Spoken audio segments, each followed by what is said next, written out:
this Candidates Night Forum since 2020, so this is our 6th year. And we're no one special, by the way. We're just 3 community members that thought it would be wonderful if there was an opportunity to hear the candidates. And by the way, if you're interested in helping us out next year, we would love that. Neither Val nor Mike, who have moderated in the past, are able to be here tonight for various reasons. So, and I'm usually the back-end person. I'm the one that sets up the room and invites the candidates and gets the chairs set up, so I'm a little bit out of my comfort zone, but we'll get through it. So this year, the town elections will take place on March 11th, and then the meeting is the following night. And as you know, everything's posted on the Plymouth website, town website. So before we start, I would like to thank Sander Shin, who's there filming, and he's a junior at the high school. Amazing. So we're very thankful because there's also a planning board meeting tonight, a lot of things going on, so we're happy to have Xander here. So we first have people up here that are in the uncontested elections. So we'll just go right down. So let me tell you the format first. So I'll tell you everyone who's running. Then every person will be given 3 minutes just to tell a little bit about themselves and why they would like this position. Once the uncontested are finished, we'll call up all the select board members, which we have 4 people running for 2 positions, and the school board, SAU school board members, and same drill. Then we will ask questions after the introductions. They'll have 2 minutes each to answer those questions, and we'll also entertain questions from those of you who are right here, because we don't want to leave you out. So I just have to thank you for being here, and thank you all for offering your service. You know, whether or not you win the elections, it's just wonderful. And I'm so proud of our town. I have to tell you, I'm on the board at Plymouth Historical Society, and we had a couple come in today from Massachusetts that are here for 2 days. They're staying at the Common Man Inn, and they're here because they heard what a great town this is. Yeah, and I love that. And I was asking them, you know, giving them suggestions about where to eat and what to do and so forth. So funny thing, I said, do you like thrift shops? And they were like, oh, yeah. And they actually ran right down the ladders after they toured the museum. It's fair. So who knows what draws people to Plymouth? We thought it was skiing and recreation. No, it's a thrift shop. Okay, so who's running? So do you want to raise your hand when I call your name? Amy Lee is a candidate for town clerk. Linda Buffington is not here, but she's the tax collector, and she's been around since the beginning of time, I think, as long as Glad Green is town moderator, and if I fumble a few things, can you just come up here and? Not yet. Not yet. Okay, Mary Halloran is running for supervisor of the checklist. Jenny Tebow is cemetery trustee, and she told me when she came in that this is great because no one asked questions about. Yeah. I'm gonna ask her. Yeah. There's no one to complain. Amy Sullivan is the candidate for library trustee, and Mark Halloran and Kevin Lincoln, neither of who are here, are trustee of the trust fund. And then I'll just have the select board members, all candidates, and the SAU school board Kathy. also raise your hand. Kathy, don't forget about Jess. Oh my goodness, Jessica, because your school, that's why I missed you. Uncontested, the school's coming next, sorry about that. Jessica Wixon for Plymouth Elementary School. Yeah. And I know Jess because we tap dance together, so if it's really boring, we could probably Spice things up. Yeah, jazz it up a little. Okay, so for Pemmy Baker School Board, there's 2 candidates, Mary Beth Bentwood and Michael Watto, and they'll be up here later. And for Select Board, we have 4 candidates running for 2 positions. Costa, can you say your last name for me? Thank you. Alexandropoulos. Phil Lamoureux, Neil McIver, and Jason Ninos. Okay, so we'll start out by asking you up here to introduce yourself. And we have Joyce is the timekeeper. So you'll have 3 minutes, and when there's 30 seconds left, she'll be holding up a yellow card.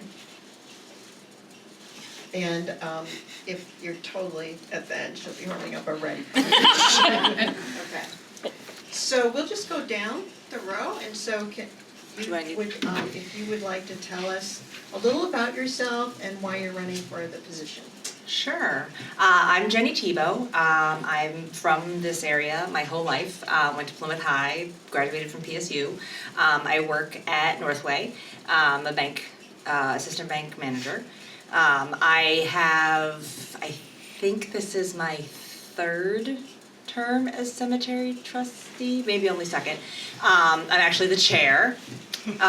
We've been working really hard in the cemetery trustee group to make sure that things are staying up to date. So we've been working on making sure that the trees are being kept trimmed. If you remember, in the last election, there was a warrant article for tree work. And so we've requested that that go into the budget so that it's not something that's a shock, it's something that can be budgeted for and planned for, so that things don't get bad and then damage any part of any of the cemeteries. There are many cemeteries in Plymouth. It is not just Riverside. It's kind of fun sometimes to take a tour and see some of the very, very old grave sites. I enjoy working with the other trustees and hope to continue doing so. Thank you. Well done. You're such a good public speaker. I have a question. Oh, are we doing questions now? Yeah. Can I ask a question? Let's do Do you want introductions to wait? first. Oh. Is it okay? Oh, Are you oh, they're okay all to gonna wait go? until they, yeah, Oh, okay. thank you. Yeah. I can't wait to hear what you have to say. I'm so excited about it. My name is Amy Lee. I am running for town clerk. I am currently the town clerk. There's a lot of different things that I do in my office. I maintain and manage all vital records, all retention for the town. We process all motor vehicle registrations. We administer the elections. We do the dogs. We do lots of different things, and it's always something different in our office. So I luckily get to work with a great deputy, Melinda Bardsley, and we have fun in our office. So I'm grateful to work for the town. I love my job, so I hope that people continue to vote me in. That's really all I have to say. Hello, I'm Jessica Wixenshaw. I grew up here in Plymouth. I attended the elementary school, the high school. I got my master's at Plymouth State. I did move away for about 10 years. I moved back because I knew I wanted to raise my family in this community and this school district. I have extensive experience in public higher education, budgeting, auditing, financial analysis. I think I could really add a lot to the school board. I also have enough experience in public education to understand finance, but that finance is not the only decision or the only thing that is part of the decision. I've done a lot of volunteering at the school, and I would really like to help out more. So I have lived in Plymouth. Sorry, I'm terrible at public speaking, so I'm going to say that right up front. I don't like this at all. That's why I'm doing something with the library, so I can hide in the books. That's who you are. Yeah, I know. I'm Amy Sullivan. I have lived in Plymouth for 20 years. I have 2 kids that have used this library a zillion times, myself also, coming for the animal shows and the story hours and crafting days and just connecting with other parents. The library is a very, very special place to me and my family, and I know it is to the community. I appreciate that they open up their space for people to use for meetings. When I've worked in the past in the mental health world, I was able to use this place to meet with people who weren't able to have meetings in their homes and have quiet, safe place to be. So the library is super, super special, and to be able to be a part of it as a trustee would be an amazing opportunity, so I'm grateful to be here. I lived. That was great. Yeah. All right, my name is Lad Rain, and my wife, I grew up in New Hampshire. My wife and I moved to town just before the bubble burst in 2009. We live on Bell Road, probably one of the last dirt roads here in Plymouth. We moved here to be close to Rumney, close to the mountains, and I've worked in the community for the local School for Troubled Youth, Mount Prospect Academy, for Plymouth State University.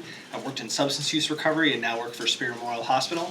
I've been shadowing Robert Clay, my predecessor of 4 decades-ish, for the past few years in the role of moderator here in Plymouth, and I believe in democracy, and I am a competent public speaker and administrator, so I hope to add those things to the role. Good, thank you. Okay, Oh, yeah. so don't leave yet. We want to see if there's any questions. Neil, you have one. Yeah, the Pleasant Valley Cemetery on Smith Bridge Road, are you aware that they might ask the town to take over the cemetery? We are aware about the Pleasant Valley. At this time, they have not asked the town to take it over. It is something that is sort of on the radar, but until they ask the town. And in terms of the cemetery trustees, we really wouldn't be involved with that until they put it on our list. That'll be select board. And then when they give it to us, then it would be on our list. So, Thank you. yeah. I have a question also. Joyce, I'm gonna give you a mic. Hold on. Oh, I have a pretty good question. Oh, because the recording. Oh, Yeah. so we can hear you. Yeah, I'm wondering if anybody is requesting green burials. In fact, there is interest in a green burial. So the idea of a green burial is where you are not buried as deeply, and you are buried without, stone, which is in a plain wooden box or a plain biodegradable box. And it is something that is gaining in popularity. Plymouth does not currently have any green burial site. It is something that at every meeting we talk about the idea of, is there any town land that we have that is switchable to being, obviously it can't be on a hill, it can't be on a hill, can't be near the river. There's lots of requirements that would be necessary for it. We've done a little bit of research, talked to other towns that do have green cemeteries, as well as the fact that would that be something that only town members would be able to then be buried green? Would somebody who doesn't live in Plymouth be able to come into the green cemetery? There's limited spaces, so there's definitely a lot that we have dealt with that. We don't currently have any space that we can earmark as in the current cemetery on Riverside, that we could say this could be the green cemetery area, nor is there any town property that could be switched to that. But if there was anybody who wanted to make a donation to the town for that purpose, because they felt that they had perfect property for that, they would be welcome to come to the town office. So there'd be no headstones there and it gets recycled? So generally, you don't have any up and down headstones. You would have a flat headstone, like your spot's not going to be reused. Oh, okay. So to speak. Oh, no, it's a great question. But it's usually a lot more natural, so that it would be more flat. So where the headstone that sort of like, sinks down just a little bit as the grass grows up. And a lot of times there's more in the traditional like Riverside where sometimes there's a couple decorative trees. In a green cemetery, there's usually a significant more, because they don't need the same sort of burial digging. There's usually a lot more trees and greenery to make it more of a natural feel as a site. Okay, Okay, any other questions for any of the people at this table? I have a question for Amy Lee. In the past, there has been discussion about possibly changing the hours to include Saturdays, maybe even just once a month. Has that been percolated at all anymore? It has not, because we haven't gotten any complaints that we're not open enough times.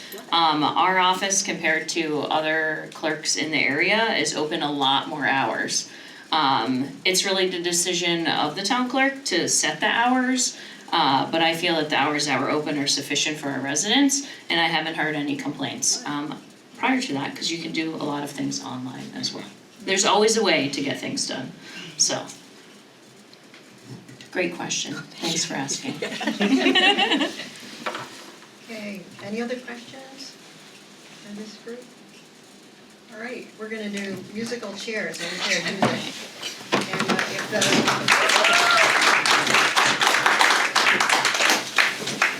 select board candidates and SAU school board candidates could come up.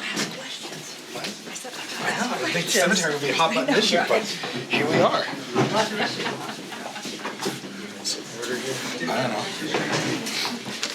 Hey, comes down. So you're supposed to sit right there, I don't want to be at the end.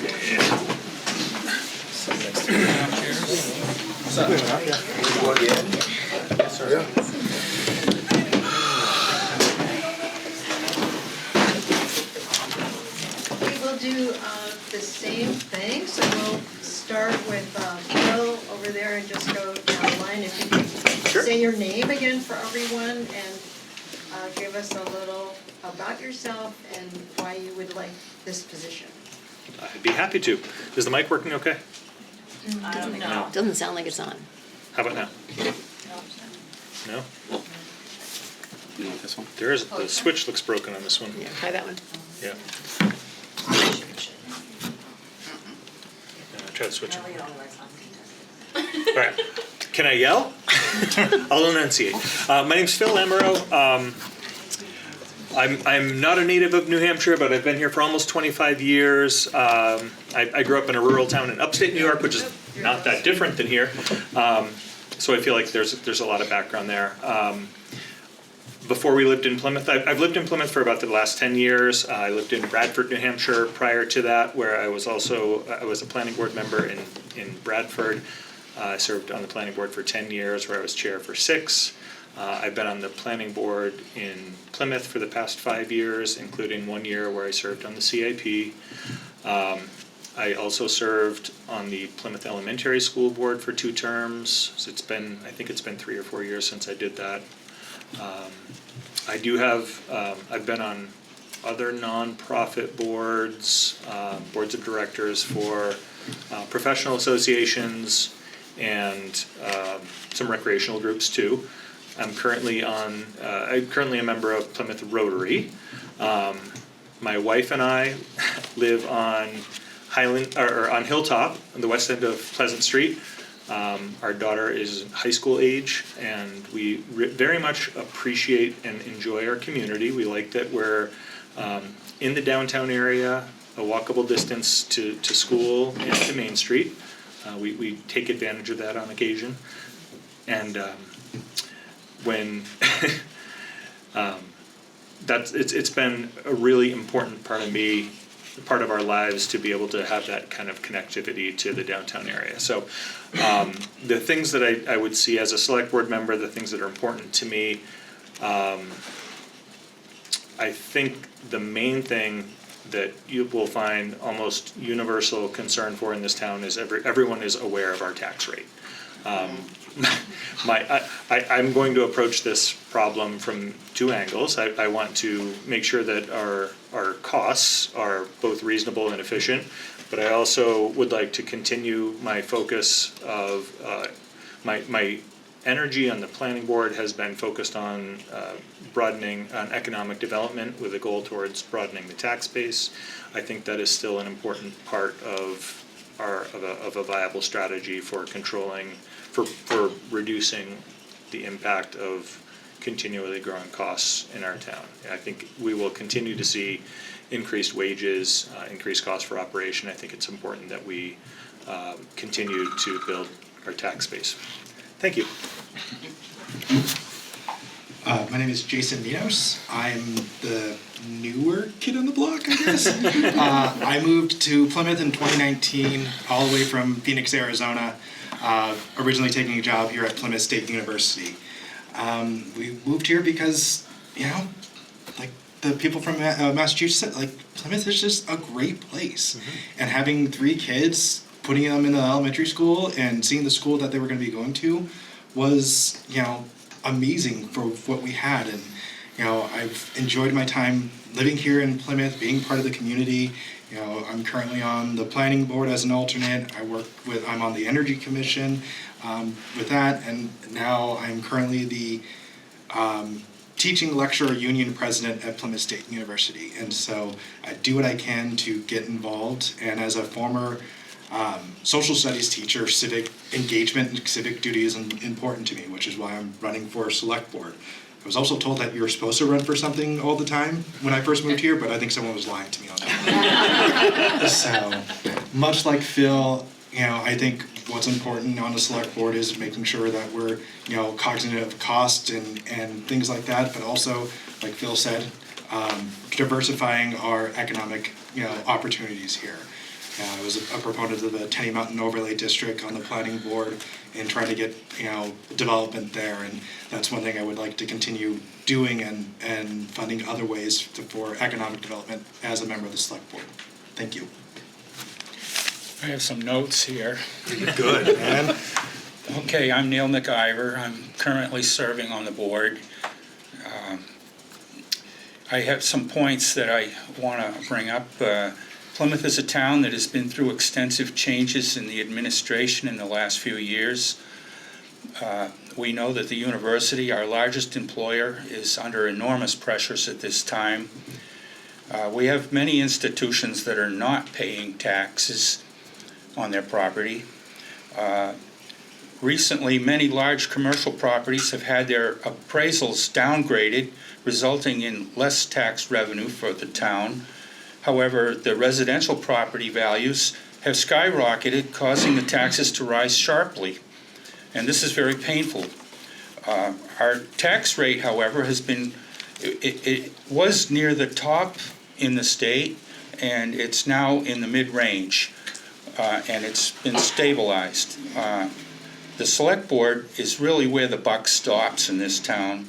It is important for the board to maintain transparency in all of our deliberations.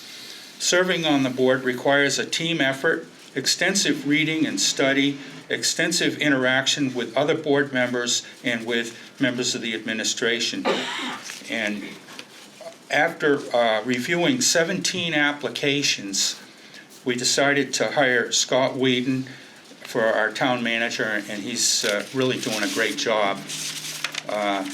In the last 5 years, our town government has made progress. We've instituted many new policies, such as working with the planning board for a true update and creation of the capital improvement plan and the zero balance budgeting for the budget committee. The grant writing has enhanced purchasing and expenses. We've been quite successful there. Maintaining a fund balance and improved ambulance billing is also a new policy. We have new union agreements for both police and fire. It used to be both. The life safety services agreement has been updated. We're getting $400,000 per year from the university, plus additional charges for police dispatch and ambulances. New purchasing, hiring, personnel, highway, planning, safety, and town property management and efficiency are all new policies that we've established. We have reestablished the Energy Commission, which has completed a major solar array at the airport. The Conservation Commission has managed successful projects such as the Big Oxbow. 30 seconds. The airport has made many strides in services and safety and public events, and the public library provides vital services to the community. We completed a major project for Main Street, Warren Street, and Russell Street this year. That's what I have to say. Thank you. Perfect time. There you go. Here you go. Thank you, Neil. Wow, it's hard to follow that. Hi, mine's shorter. No, I don't know. Mary Beth Beckwith. I grew up in Plymouth, right across from this building until I was 11 years old. Went to Plymouth Elementary, Plymouth High School with my siblings. Went to Plymouth State, got a BA in Spanish Literature, BS in Geography, and then got a master's at Columbia in New York City and stayed there for almost 20 years, working in marketing and communication for primarily wineries. Fast forward to the pandemic. I moved back here because my daughter was struggling in second grade with remote learning, go figure. And Plymouth Elementary was open, and I moved back here. And it's the best decision I had no idea I was going to make. I'm so happy to raise my daughter in the town that I grew up in, and for her to be going to the school that is just remarkable. We are sad to see Tanya go. She has been amazing at that school. And my daughter loves sixth grade there. And I've had the privilege of seeing the high school front and center through the eyes of my exchange student from Brazil, Larissa, who is a senior. And I have just been overwhelmed by the quality of the teachers, the academics, the theater, the arts and music. Has been really inspiring to me. When I moved back here, I also made a change professionally, staying in marketing and communications, but moving to education. So I left wineries and I joined Holderness School about a year ago as their head of communications and marketing. Not one to shy away from a challenge, I also teach Spanish 3 at the school. And I would say, whoever said those who can do and those who can't teach have never taught in a high school. Because it is humbling. And that's why I'm here today, because I've seen how much work teachers put in. I have respected teachers, but it has grown exponentially with my own experience in the classroom. I have been so impressed by what I've seen through my exchange students' eyes. And I'm concerned with the possible dissolution of the Department of Education, that we need to have strong support on the board. In addition, I'm running, hello? Yep. I'm running because of our tax base. We have a small tax base, and we have an aging population. And I want to ensure that the individuals who have made this town such a wonderful place to live can still afford to stay here. Thank you. Thank you. Hi, Mike. Hello. Well, thank you. So my name is Michael Watto. I'm a family doc. Come from a long line of educators. Both of my parents were in the public education system. My grandparents, lots of aunts and uncles. So I kind of grew up around teachers. In fact, when we would have family gatherings or get-togethers, students, classmates would come over, and they'd all want to leave because it was all teachers that would hang out. I spent more than 20 years in the Army on active duty. I've lived all over the U.S. I'm not a New Hampshire native, but I married a New Hampshire girl, which is why I'm here. When I left the service, Arizona, in fact, a little farther south than where Jason's from, we felt like Plymouth was the best place for us to live. I've been here since 2015. I work in primary care. I've had the opportunity to take care of a lot of folks across the community. Have done some sports coverage at Plymouth State, also at the Holderness School and high school. I had a term on the elementary school board, and two things that I'm most proud of, and Mary Beth, you gave me a nice lead in, thank you. We kept kids in school through most of COVID. Thank you, because Phil and Amy were on the board when we made some of those decisions, and Kyla and Tanya, who said, hey, let's open, when some of the communities around us had their kids at home. And also Mary Beth pointed out how hard teaching is. We learned that first couple months of COVID, professional teachers are professionals for a reason. I remember how hard it was to get my kids to get on the computer and do anything. The other thing that we accomplished when I was on the board is hiring Tanya. I was on the committee that selected Tanya, so you're welcome. Why am I running for the board? I've lived a life of service. I served the nation for more than 20 years on active duty. I was on this elementary school board for a term. I was a coach of youth lacrosse here as well, and just have I think I bring a common sense approach and have the ability to hopefully make smart decisions around what we do and provide a great education for our kids while at the same time not breaking the bank. Thank you.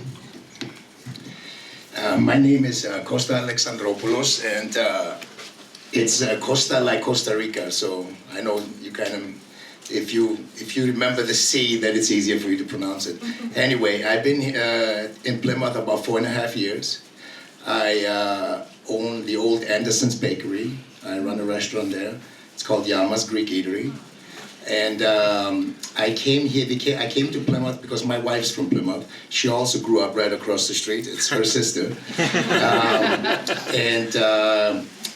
We came here. My wife works at Spear Hospital at the OB. She's a primary care doctor who does OB also. And we have 2 young children, and they're both going to school here. And literally, they don't remember anything else but Plymouth. So this is their home. I am heavily invested in Plymouth. You know, we bought this building down there. We put a lot of money in it to make it what it is. I love this town. I adore the people here. And I was born and raised in Germany by Greek immigrant parents. And I have to say, this is the first time that I told my wife that too, that this is home. So why am I running? I'm not quite as decorated as him, but I did 8 years in the military. I was a commercial fisherman for many years in Alaska. I lived in Alaska most of my adult life. And then later in life, I became a police officer. And that's how I met my wife. And long story short, we are here now. And I love this town, and I feel like it's my duty. It's the best town that I have ever seen, and I want to keep it like this. That's why I'm running. Yeah, I'm not a politician, never been on any boards, none of that. So that's it. Thank you. I have to say it's an honor to know each of you, so thank you for that. So we have some questions that have been submitted, and then we'll also take questions from the audience, but we'll start with this one. So this is kind of the same question for both select board and school board. For select board, name something you think is done well by the town and explain why, and what do you think can be improved? And for school board, name something you think is done very well by the school and explain why, and what do you think can be improved?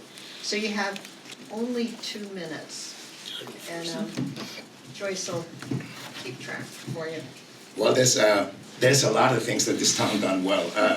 One of the things that sticks out with me is hiring Scott Whedon.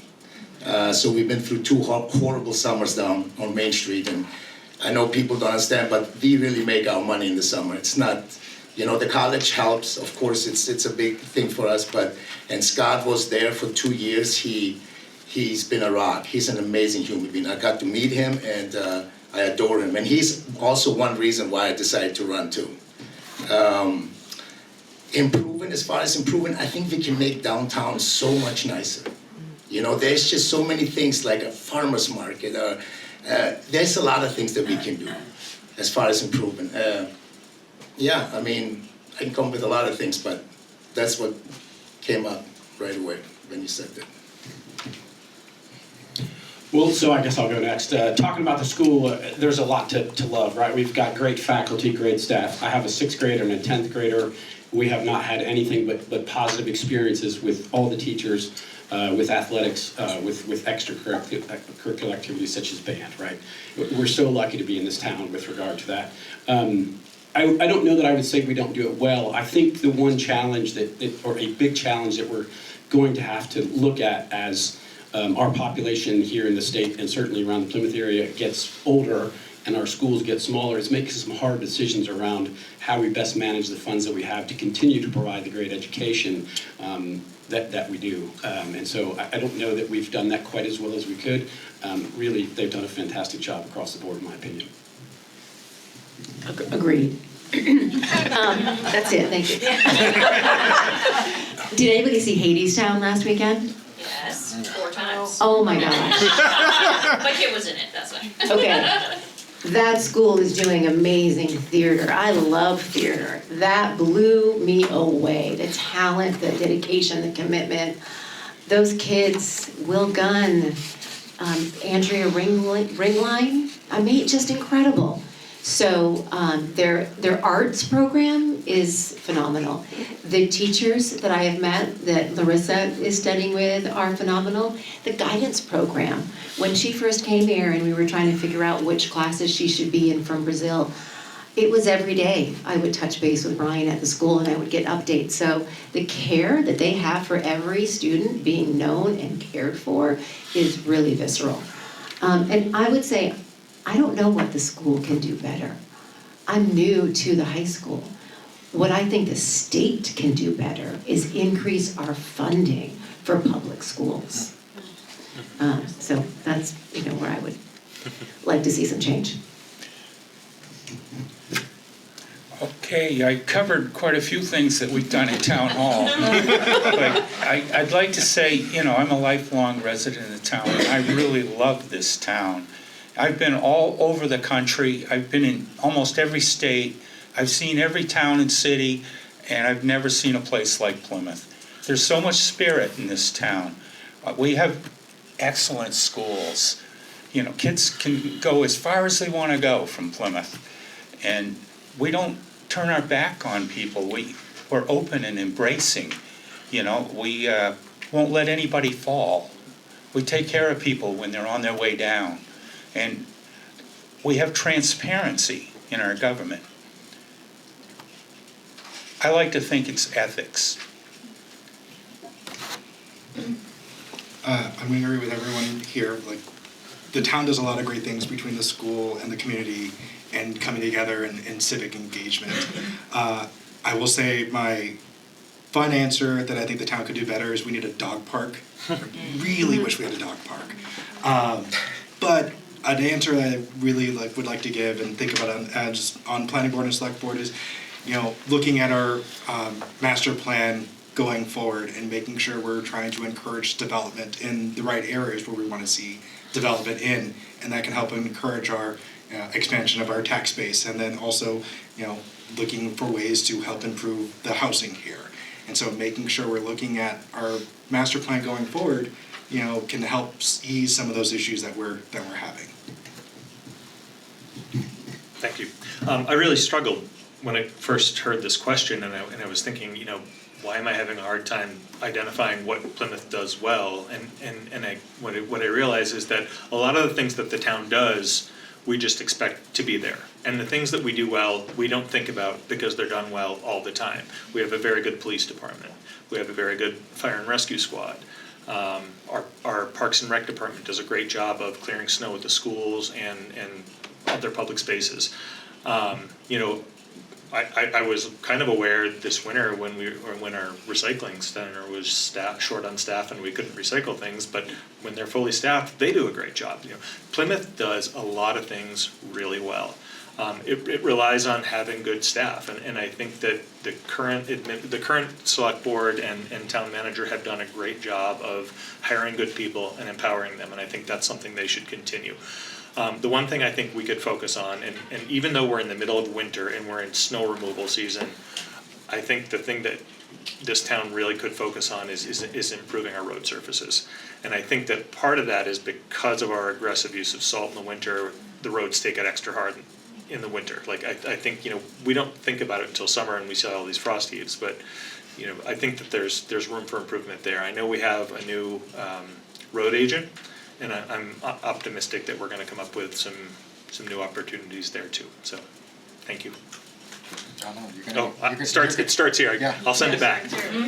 So I just want to mention, there was a book written, whose author, I don't remember, but what constitutes a good community or a kind of a vibrant community? And you saying dog park, that was one of the things they said that brings people together. Another was coffee shop, and a third was ice cream theater. We got that. You got it. It's a place where people can gather. Anyway, yeah. So I have a whole list of questions that have been submitted, but I thought it would have an opportunity, if there's any, we'll kind of alternate, anything from you first. So, Mary Ann. I'm not gonna plug myself again. I just want to comment on the dog park. Tara Gowan, local realtor here, she has been given a certain amount of money to go towards a dog park. Oh, sorry. A certain amount of money to go towards a dog park. So it's there. Feel free to reach out to Tara. I think the holdup right now is just finding land. Yeah, I'm sure that's And part of the I know issue. we've looked at town-owned land, but it hasn't quite worked out. But I'm volunteering. Thank you. On the spot. I will attack that because we need a dog park. Jenny's house only can do it so much, so. So since the majority of our select board candidates are on the planning board as well, it's a little bit unfair question to ask, but I think it's that. I swear, I swear. But in any event, there is an item before the board regarding a development on Teddy Mountain and the mountain itself. In fact, I'm a legislator and... Dude. Is it this? Yeah, probably you. I don't have anything connected to the speaker, so Okay, it's all right. you. Okay. I was trying to turn this off so it didn't do that. Phil, Maybe that's it. Good job, Phil. Sorry, Phil. Somebody else go there. This morning we ended up we had like a free lunch from Life Sciences, and they were introducing the current owner of the mountain, Steve Kelly. And there is a lobbying effort for, promote Steve's project out on Teddy Mountain. I know we're considering it in the planning board. It seems to have, a little bit of pushback perhaps, but I'm just wondering how likely it could be to get this planning going, considering there's gonna be a lot of both construction, a lot of like jobs, and a whole new aspect to Teddy Mountain. So, thank you. You want that, Mike? I think that one does work now. Yeah, it works. Yeah, I mean, Keep that one on the I audience. don't think that's a school board question. Hello? So, Feedback from that. I Get two going. Yeah, if they're too close to each other. Yeah, turn that one on the audience one Oh, off. take it back, I just turned this That one's on. off. Okay. I think turning it off is what makes it. No, we didn't need one to be. I think you have to leave it on. You have to leave it on. That's what causes this thing. You have to leave it on? Yeah. Hello? So, this work I do, I get to meet a lot of people.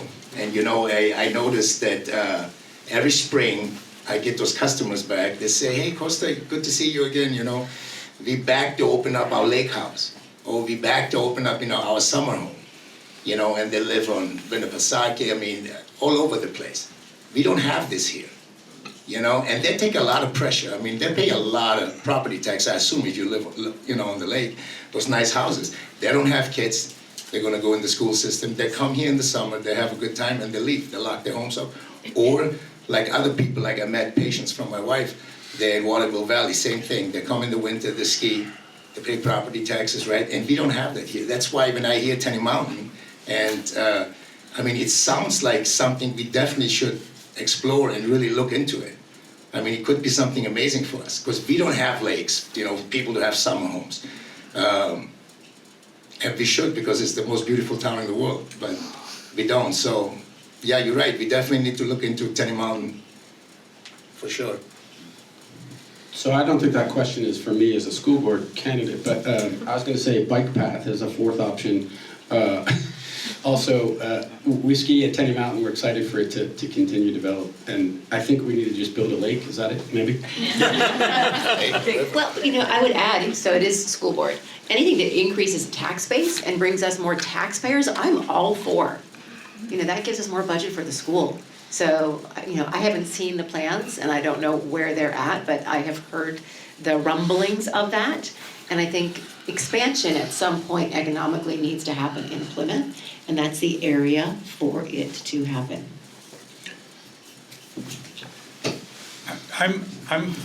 firmly supporting the Tenny Mountain Overlay District. I think it's extremely important for our town. It'll help build our tax base. But didn't it get voted down by the planning board? Well, it was a 4-3 vote. Maybe next year. But I know all three of us were for it. And at any rate, we also have a serious problem with affordable housing in our community.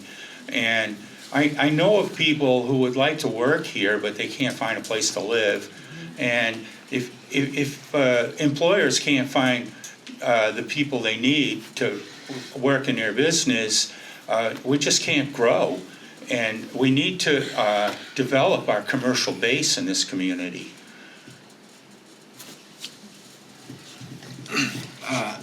As Neil said, the three of us here on the planning board were all in favor of it. I unfortunately didn't get a vote, as I'm only an alternate when that vote happened. But it's important, as was talked about, in expanding our tax base and like I talked about earlier, making sure that we're developing in the right areas of the town, and making sure that we're putting the commercial, in a place that's viable. Tenny Mountain currently has an owner who's willing to put that money in to invest in it, but the overlay district is not just for that one developer. We are doing our best to making sure that we're keeping in mind for it to be used by any developer who can come in and utilize it. And it was a close vote of 4-3 with it being voted down by the planning board. And we hope to take another crack at it in the future to assuage the trepidations that the people who voted it down have, because it was a big project, and there was even times at the very end that we're like trying to figure out, okay, is this language the right language and things like that. And so I can understand some of their trepidation of language in the overlay district, but it's also something, like Neil said, that we need to plan for in order to make sure this community is growing and growing in the right way. I was also I support the concept of developing Tenny Mountain as a recreation resource for the town. I think it will increase the tax base. I think more importantly, I think this region is on the cusp of becoming a destination for outdoor adventure sports. In addition to the ski areas we have where we're familiar, this is peak ski season where we all see the northbound plates on Friday night and southbound plates on Monday morning. What people may not be aware of is the growing other resources in the area. So Lad mentioned, coming because of Rumney Rocks and climbing. There are a lot of mountain biking resources in the area. Green Woodlands is in Dorchester. People come from Rhode Island and Massachusetts to ride. Highland Mountain Bike Park is in Northfield. People come from all over New England to ride there. We have kind of word of mouth trails in Plymouth. Some are signed and well known, some are on private property and word of mouth, but I think this area has a lot of resources for the people who have, like, if you've looked at mountain bikes lately, like, they're probably on par with the cost of motorcycles, even though you're pedaling yourself. But like, there are people with resources that have, will be eating at restaurants and staying at inns or bed and breakfast. Like, I think that's, the more we do to build the interest in recreation in this area, the better it's going to be for our economy. Can I say another thing about the overlay district? How many Quick. seconds is he out? 25 of it. Well, Okay. so we did a lot of work on the Tenny Mountain Overlay District to respond to the developer's request kind of on the fly. It was supposed to be our last hearing. We did a lot of work to kind of work with them and members of the planning board to come up with something that was workable. And then I was really disheartened that we put all that work in, scheduled a special hearing, and then 4 of the 7 voting members of the board decided not to put it forth to voters. I do think it was a viable plan. I think it had legs and was worthy of going in front of the voters. I think we have an educated electorate. I think the town is worthy of making these decisions. I'm very disheartened by the decisions of the planning board to restrict opportunities like that to going in front of the voters. And I hope that people will consider electing future planning board members. That's a warrant article that's on the town warrant this year. I not to say that there's been any impropriety in appointing members. I think it's really, I think a lot of the select board is here and all the current members of the planning board are appointed. I think they've done a great job of doing that. It's hard to not put a thumb on the scale one way or another, and I think that the voters are much better suited to elect planning board members than it is to ask the select board to appoint them. Costa has one more. Go ahead. Well, Thank you for the extra time. you know, I kind of looked into that a little bit and talked to some people, and I think just in the defense of people who voted against it, I think there might have needed a little more transparency. Like I heard one of the issues was water. Is there even enough water and sewer in that area? So just from people that I talked to, there was a lot more issues than just, I don't think those people just voted it down because they wanted to vote it down, just in their defense. Okay, here's a question that was submitted in advance. New Hampshire's public education system is largely funded by property taxes, as we know. In 2021, the state initiated a school voucher program, which is costing far more than predicted. Vouchers are provided to families for homeschooling, charter schools, and religious schools. Recently, the New Hampshire House held a hearing on HB 115, a bill that would remove all income limitations on vouchers. Where do you stand on this issue? How do you view the impact of the voucher program on our public schools? Do you feel Plymouth property taxpayers should support the voucher program? Why or why not? I know, that's a tough question. Is it? I didn't I strongly oppose vouchers. That's a simple answer. It depletes very needed funds for our public schools. It serves private interests. Public schools are the cornerstone of a democracy. We need great, well-funded public schools. Our public schools in New Hampshire already are underfunded. So no, I think I oppose them unequivocally. So I don't know what I could say to add to that, right? It is clear that New Hampshire does not fund an adequate public education for its students. I am a product of publication. I understand the value. If I don't have an issue with anybody's kid going to whatever school they want to go to, whether that's the Holderness School. Down in Pennsylvania, we have lots of Catholic schools, but I don't know that I think the taxpayer should foot the bill for that. Really, what makes the United States, one of the things that makes it a great country, is our public education for all. And if we start getting into this game, it really is going to become a haves and have-nots. And we're already seeing that a little bit in the property-rich towns, relative to, you look at Wolfboro maybe, or Holderness to some degree, compared to the lake poor property tax. If we don't figure that out with some help from the state, it's really going to be a problem in the future.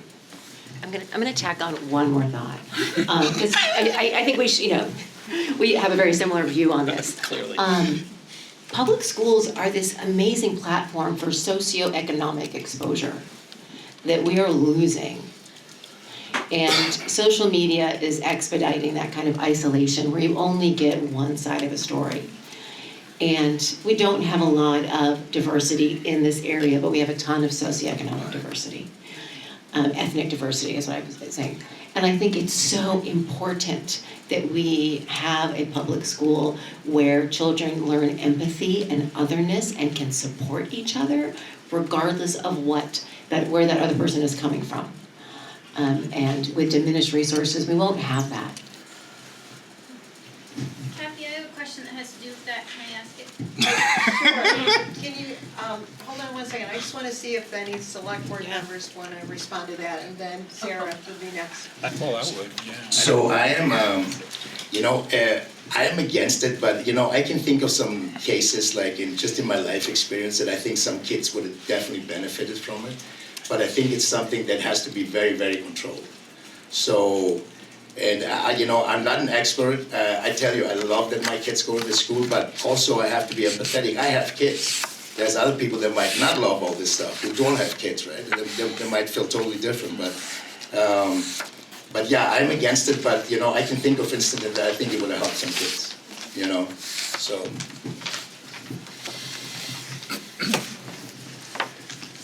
I remember when Bill Batchelder was on the state Supreme Court ruling on the Claremont case, which was highly beneficial to our school.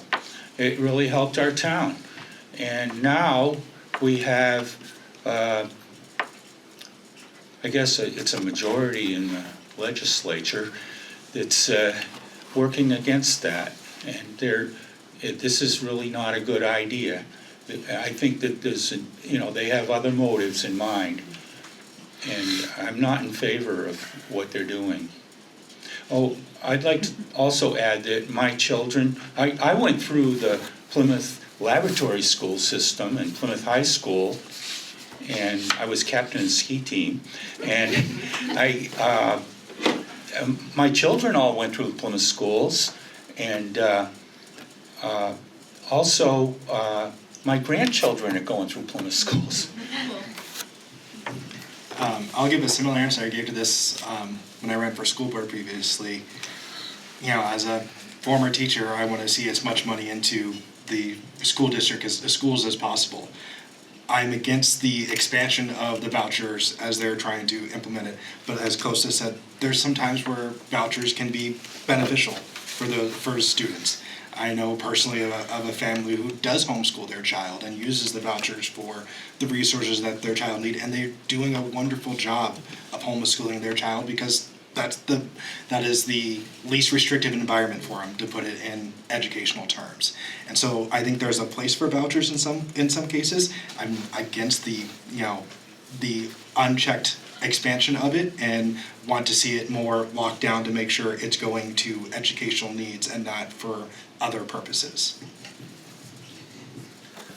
Like Mike, I'm a product of an educational family. My brother is currently a teacher, my mother's a retired teacher, 3 of my 4 grandparents were public school teachers. Why don't you go into teaching? I would have gone into teaching if I had the personality for it. I do not. I have a great deal of respect for teachers. I have a great deal of respect for public education. I think that a mandatory and compulsory public education system is what makes our country great. I think that there is a national effort to undermine that. I think that the voucher system that New Hampshire is doing is implementing is dangerous. I think it starves an already starving public funding system. My daughter does go to a private school. I would never consider filing for a voucher whether we qualified or not. I don't think it's right to take money from the public school system. You know, I do recognize that there are families that might not, public education might not suit all families. I don't think public education money should be going to support those options. Okay, Sarah, should we hand the mic back? Yeah. I'll walk it out for Sarah. Just for Sarah. Are we going to talk about moving the goalposts? So my question is specifically education related, given the national political landscape and the executive orders that are coming down specifically dictating what schools should and shouldn't do and putting federal funding at risk. What are your thoughts on how we protect specifically all of our students? So I'm talking about the diversity, the equity, and the inclusion that we can no longer talk about. I'm talking about our LGBTQ kids. I'm talking about all of those kids that we somehow, according to our president, can't love and protect anymore. But I'm really hoping that as our community loves and protects them, they do something. How do you navigate that? It's a great question. Yeah. You want to start that one, Mike? Sure. It's a fantastic question, right? The landscape is really interesting.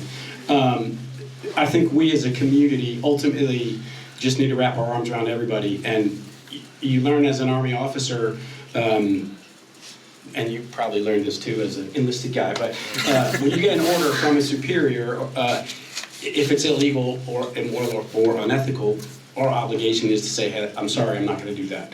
And so I think we need to decide as a community what we think makes sense, push back where it makes sense, and everybody should have the same opportunity.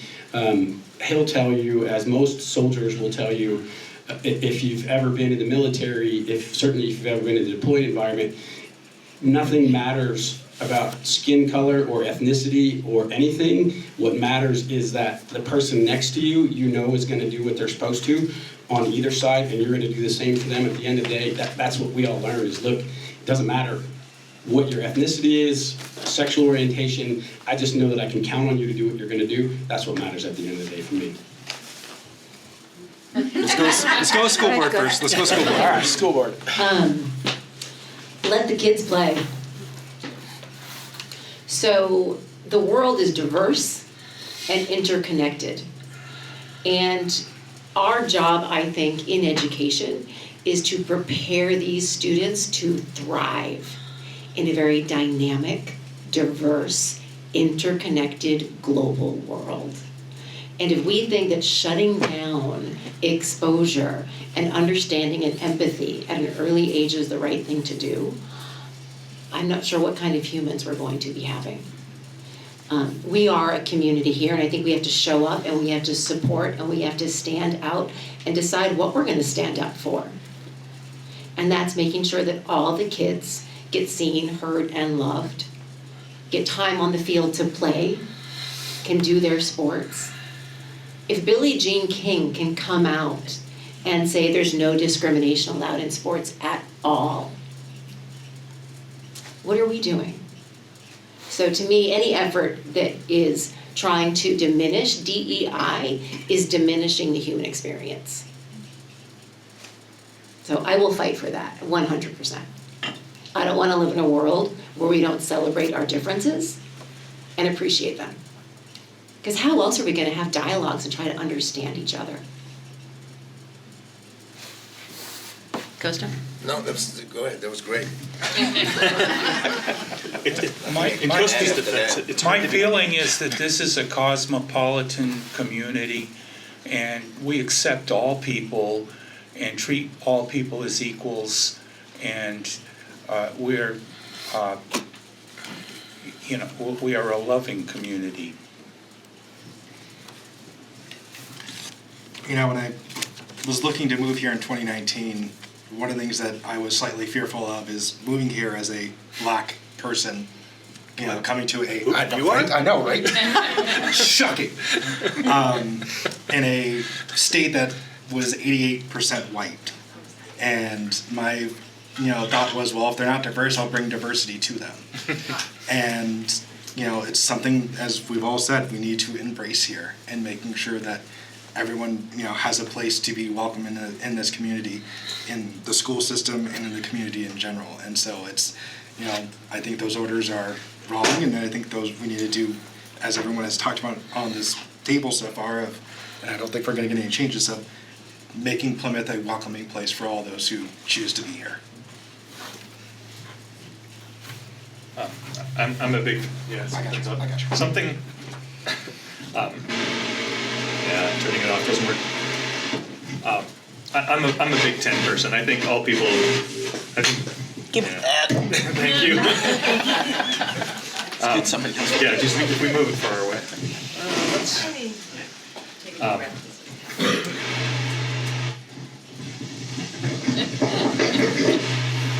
I do think all people should be respected. I don't think, I think I know, I told you, if you turn it off, it gets mad. I took the batteries out and it still goes. I think that makes it worse. Apparently so. I think it has to be on. Alright, this has to be evacuated from the room. So what happened? I don't know what's going on. I'm gonna turn that one off for a second. There. That one now? I think one or the other. How about this? Does this work? Oh, that's you. I'm not sure we need it. You can hear us, right? Yeah, you can hear us. All right, Why don't we just turn it, or let's is it try for the this. recording? No. Yeah. I very much regret the turn the country has taken recently, and I have suggestions on how to handle it. I mean, on one hand, the president is threatening that any schools that continue to allow for DEI inclusivity are going to lose federal funding, but he's also threatening to pull all federal funding. So what's the harm? I think that it can be a local decision, and I think that everyone should be included, and people should be respected for who they are, regardless. Sarah, can I ask you a question? Yes. What would you like to see happen? I want everybody to be included, and I would love to see our school board and our town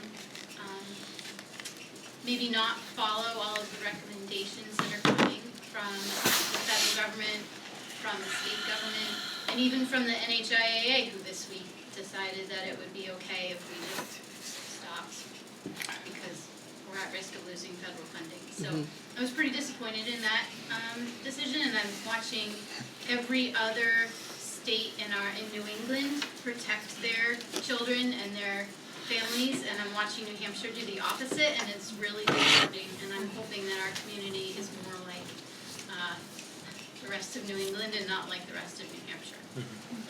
I think our community is. If I can, I attended a bunch of, so 2 years ago I was doing a bunch of climate work, working with other states and attending national conferences with environmental staff, state staff from other states. I was made aware very quickly that New Hampshire is the Texas of New England. But, you know, I see Plymouth as the Austin of that Texas. Keep it weird. Keep it weird. So we don't have any mics now, huh? Okay, another question that was submitted. How would you improve transparency and communication between either all the boards and the public?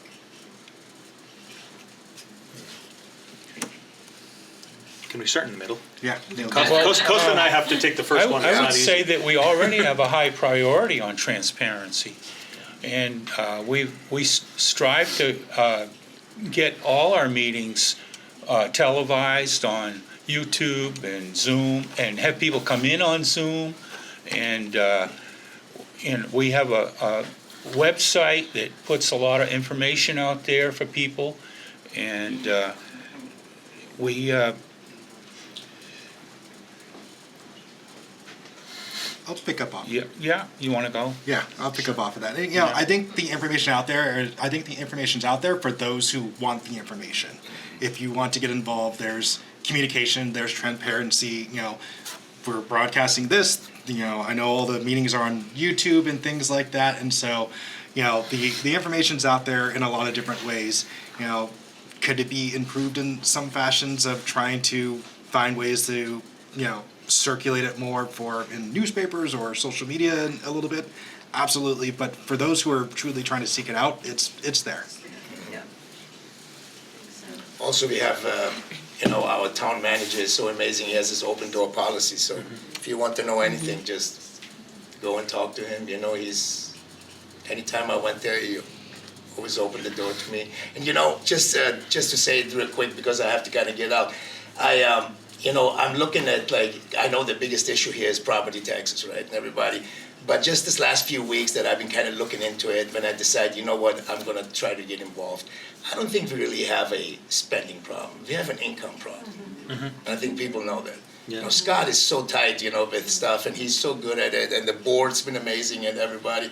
We just don't have enough income. It's like running this perfect restaurant, right, with perfect labor cost, perfect food cost, but you have no customers. So it's kind of, you know, that's Costa, you kind don't of have that problem. You got some customers No, I'm over just there. saying. I mean, you know what I mean, right? So To be honest, I'm afraid that we are going to be facing austerity, and we're going to have to pull ourselves up.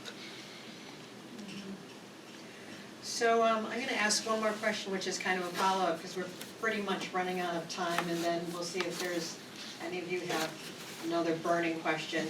So the follow-up for that is that there is a bill introduced, HB 625, which actually I think Bill Bolton there introduced, that would allow municipalities to require nonprofit payments in lieu of taxes. How do you feel about this bill? Do you feel like that Should I go would help first? the situation in our town? Sure. So, you know, I mean, the nonprofits, they have their place, right? But when I see a nonprofit that has a CEO that makes $300,000 a year, you know, they get audited every year. But nobody ever looks at their little, you know, they have this account, this little spending account. You know, there could be millions of dollars in there. So I think there is a point, like, I mean, it's, you know, you can't really have a nonprofit and this one guy in charge, you know, makes $500,000 a year and you pay nothing, you don't, you know, you don't contribute. That's how I feel, but there's definitely some nonprofits who need it, you know? And I know we kind of this hub of this, you know, but it's, I was reading 47% of all the properties owned only pay taxes in this town. Of course, we have, you know, the 5 pilot programs, the school, the hospital, and a few others, but yeah, I think we definitely need to look into this because the some of them is like getting out of control, I think, you know? So that's... So not-for-profit is a tax status, that's all it is. It doesn't mean they don't make money, right? I think it's especially notable in Plymouth because we have several. If we had 1 or 2 and then we had a lot of other businesses, it wouldn't be this crunch. But because of the makeup of the community, we have an awful lot of not-for-profit organizations. Certainly they have their challenges, you know, people need to make money, people who work for not-for-profits have bills to pay just like the rest of us do. It's a tricky issue. It is a tricky issue, yes. I appreciate the bill. I think, you know, identifying nonprofits that are volunteer run versus operationally vibrant and have a non-operational account that is healthy need to be, maybe have a different tax code, and they could be contributing to this tax base. I think Bill needs to have more sponsors on his bill. It's a legislative matter. Can I give a brief update? Sure. So the bill failed in committee. And the thing is the bill's an enabling bill. So a town would vote to seek nonprofits to pay is 25% of the municipal rate of the property tax. And the municipal rate is not education, not county. So it's a rather small portion of the underlying bill. And so the town would vote, put an ordinance in, then start, you know, working with the nonprofits. It's not a mandatory thing. They'll just assume that, you know, they'll look through the, in fact, I have a nonprofit, you know, Transport Central. And when we seek monies from like towns like Plymouth, we put in our financials. So they know what, you know, what we're dealing with. And yeah, there are some nonprofits in the town of Plymouth that have like $1 million in the bank, you know, and I think the only entity that pays a pilot is the hospital. The hospital, yeah. Yeah. Yeah, so we have 53% of our property is owned by nonprofits, and only the hospital is contributing money. And the college, right? The college pays it. College has, it's a different thing. Yeah. Okay. By statute, they are not, they Well- basically say, we're not giving you anything. The whole university system is protected by that statute. What they do is they negotiate a life safety services agreement with the town. It started at 400,000, maybe 15 years ago. And it kept on going up. It had a little rider. It maxed out at like 650. And then there was a change of administration in the university, and then that brought it down to 400 again. And they tried to zero it out because they didn't have to pay taxes or anything. Reach out for this for me. Oh, do I have to? Yeah. You know, it's on record, don't scrap. So. Yeah, you might have to turn it on, Bill. That's a shame. Can I ask a question for clarity though? Bill, can I ask a question though? I understand it's only for people who have property. Transport Central does not own any property, right? Transport Central is renting property I give up. from whole village. So whole village would be liable for the 25%. And what they do is pass it on to the people that rent from them. So our rents would go up. You know, and that's only assuming that the town would go forward with going after nonprofits. And also then they negotiate with the nonprofits. They don't have to collect. It's a sweet bill. It should have passed. I think we've strayed from. Can we pass it? Yes. Can I ask a topical Talk about things that are way different than what we should be talking about. Oh, we got a question. It doesn't matter. On 6.5. Yeah, okay, so we'll do one more question and then Can- we probably. Can I add one comment on that question? Go ahead. So, What I would like to bring up is multifaceted. As we know, we live in a snow area. We had a lot of snow this past weekend. I am not in any way negating how hard our workers have worked. I want to make that clear. But the snow was Saturday night to Sunday morning. And when did the sidewalks get taken care of? I believe there are some legal requirements for a town to be taking care of that. I am 100% aware, again, that our snowplow drivers and workers were working around the clock to take care of our roads, which are first priority. But as somebody who lives with someone who needs those sidewalks, and who has special needs, so needs the sidewalks to be cleared, we are very aware of it. So one, what would your response be to situations like this where, you know, is it possible for the town to hire externally as well with subcontracting situations like I believe happens out on Boulder Point, thank you. But then also hiring more, filling the positions, because if the reason why that they're exhausted because we don't have enough staff is because we don't have enough staff, which has been shown with the dump as well as road crew, how are we going to be hiring more staff so that something like this doesn't happen? Pretty much, I mean, they do great jobs, I'm not denying that, but it's not always quick. Who wants to answer that? Bill? I don't mind. We can just keep that as a crowd mic. We don't need that for. Okay. I would support, you know, it's been 3 weeks of a lot of snow. Yes. We had multiple 3 or 4 inch storms. The past 2 weekends, we've gotten 8 inches. It's been a big burden, and I can see how the crews are probably staying home, not only because they're over hours, but probably because they're fatigued and need to rest as well. But yeah, I agree that it should be a priority for especially, I've seen multiple pedestrians walking up the side of the road on Highland Street. It should be a priority to clear those. Thank you. I agree with Phil. I think there's research that shows that it helps actually decrease, it helps, you know, by plowing sidewalks earlier, it increases safety because you don't have people walking in the middle of the road. And so I would definitely like to see, you know, us looking at our priorities of when sidewalks get plowed versus when roads get plowed, because many cars can drive on at least a little bit of snow. And, you know, a lot of people can't walk on 3-foot snow on sidewalks.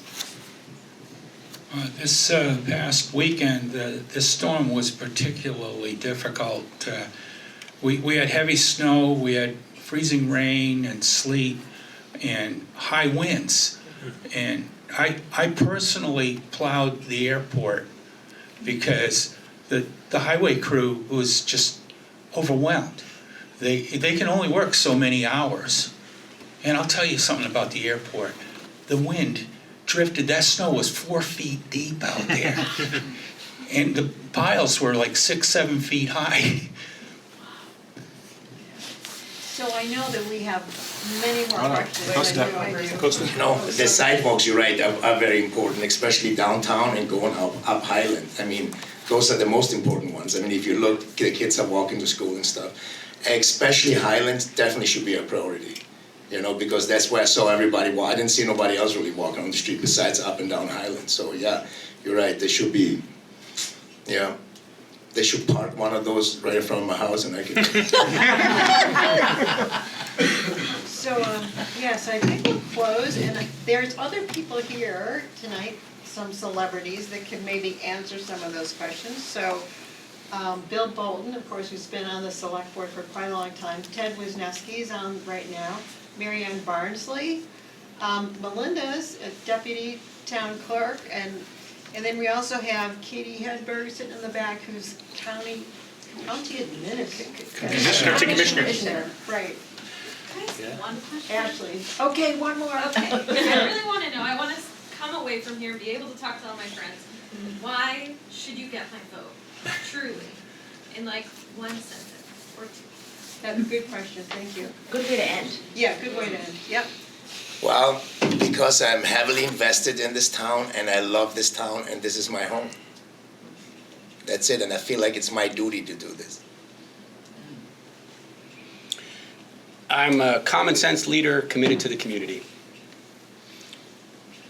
And you're succinct. You're welcome. I'm a good listener and a problem solver. And I'm concerned for ensuring our teachers and students have the best experience while at the same time not burdening our older taxpayers that have made this community what it is. I'm a product of Plymouth, and I have served on just about every board and commission in town, and I'm very serious about solving the serious problems that the town has, such as the taxes and the housing. Yeah, I'm invested in Plymouth, but also bring an outside perspective as being someone relatively new here, but also connected in a lot of different ways of serving on different boards and being attached to the university. So, nice outside perspective, but with engagement deeply into the town. I'm proud to say that regardless of who anybody votes for, the town of Plymouth will be in good hands after this election, because you have 6 great candidates up here for 3 open seats. I hope that my diversity of experience will be an asset to help the town. Yeah, I would say that too. I think we've got a panel of rock stars right here. And I thank you very much for being here, sharing your opinions, your willingness to serve, and thank you all for attending. And stick around if you have more questions.